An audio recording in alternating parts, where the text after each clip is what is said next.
Big boss Marathi भारी आहे की जाऊबाई गावात हा शो भारी आहे, याचबद्दल आपण आज बोलणार आहोत. कारण की खूप साऱ्या लोकांच्या मध्ये एक प्रश्न निर्माण झालेला आहे की आपण आता जाऊबाई गावात बघायचं की बिग बॉस मराठी बघायचं.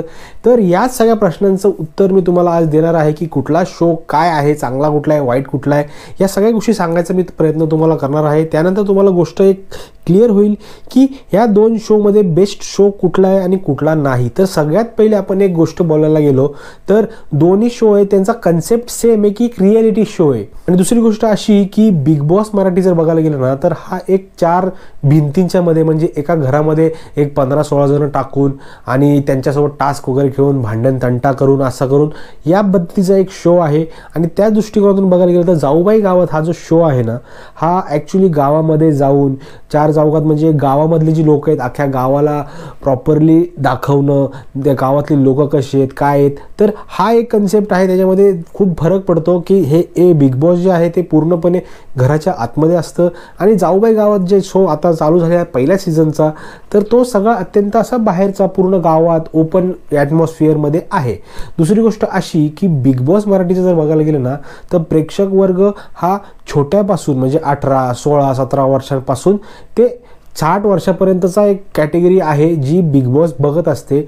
पण जर आपण जाऊबाई गावात बघायला गेलो तर इस्पेशली त्याच्यामध्ये जे कंटेस्टंट आले होते ते सगळ्या फिमेलच होते, त्यामुळे जास्तीत जास्त टार्गेट करायचा प्रयत्न केलेला होता तो फिमेल ऑडियन्सला किंवा जे हाऊसवाईफ्स आहेत त्या ज्या घरात बसून आहेत त्यांना काहीतरी मनोरंजन हवं आहे त्यांच्यासाठी हा जाऊबाई गावात हा शो होता. कारण की कसं असतं जो सिरियल्स वगैरे जे बघत असतात most of the time serials हे लेडीज लोकच बघत असतात, त्याच्यामुळे हा त्या टायमामध्ये आणला होता आणि त्याच दृष्टिकोनातून टार्गेट देखील केला होता. तर बिग बॉसचं तसं नाही, बिग बॉस हा कोणीही मुलं देखील तिकडे जास्त प्रमाणामध्ये बघत होते, जे छोट्यांपासून मोठ्यांपर्यंत सगळेजण हे बिग बॉस हा शो बघतात. त्याच्यामुळे ह्या दोन कॅटेगरीमध्ये आपण असं कंपॅरिझन करू शकत नाही. फक्त बघायला गेलं तर ऑडियन्स जो आहे तो सर्वात जास्त मला वाटतं बिग बॉसकडे असू शकतो आणि त्याच्यामुळेच मी एक वोट देखील घेतला होता की बिग बॉस तुम्हाला आवडलं आहे की तुम्हाला जाऊबाई गावात आवडले. तर असं 50-50 बघायला गेलं तर असा एक पोल आपल्यासमोर आला होता. पण तशी काही गोष्ट नाही आहे, दोघांचे जो कन्सेप्ट आहे तो वेगवेगळा आहे, दोघांचे टार्गेट ऑडियन्स जी आहे ती वेगवेगळी आहे. त्याच्यामुळे बिग बॉस देखील त्याच्या जागेवर एकदम परफेक्ट आहे, जाऊबाई गावात जो आहे तो देखील त्याच्या टायमाला परफेक्ट आहे आणि त्याच्या कॅटेगरी टाईप परफेक्टच आहे.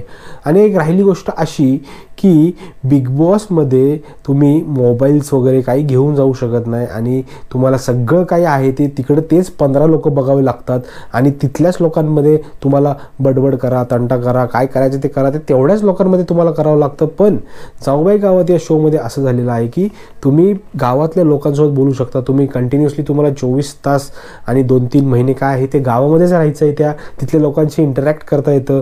तर जो जाऊबाई गावामध्ये जी कंटेस्टंट गेलेली असेल तिला असं डायरेक्ट त्या शोमधून बाहेर आल्यानंतर काही अडचण वगैरे तर येणार नाही की पब्लिकला बघायची सवय नाही आहे किंवा एकटं एकटं राहिल्यासारखं वाटतंय किंवा असं खूप गजबजल्यासारखं वाटतंय, असं हा जो एक ट्रॉमा किंवा एक असा शॉक असतो ना तो बसत नाही. पण तेच बिग बॉसमध्ये जो कंटेस्टंट जातो ना त्याला ह्या सगळ्या गोष्टी फेस कराव्या लागतात. कारण की 3 महिने म्हणजे ऑलमोस्ट 101 दिवस 3.25 महिने यांना फक्त 15 जण जे दिलेले असतात त्यांचेच तोंड बघायचे असतात, त्या व्यतिरिक्त जास्त तोंड त्यांना बघता येत नाहीत आणि मोबाईल देखील तिकडे यूज करता येत नसतो.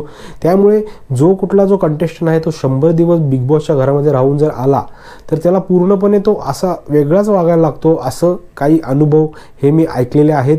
त्यामुळे तुम्हाला सांगतो की बिग बॉस हा एक पूर्णपणे आयसोलेटेड शो आहे आणि जाऊबाई गावात हा एक पूर्ण ओपन एरियामध्ये झालेला शो आहे. तर हेच होतं सगळं माझं मत आणि ह्याबद्दल मी सांगायचा प्रयत्न तुम्हाला केलेला आहे. मित्रांनो तुमचं काय मत आहे, तुम्हाला काय वाटतं बिग बॉस का भारी आहे आणि जाऊबाई गावात का भारी आहे ते तुमचं मत नक्की कमेंटमध्ये कळवा, कारण की तुमचं मत खूप महत्त्वाचं आहे. मित्रांनो भेटूया पुढच्या व्हिडिओमध्ये, तोपर्यंत जय महाराष्ट्र.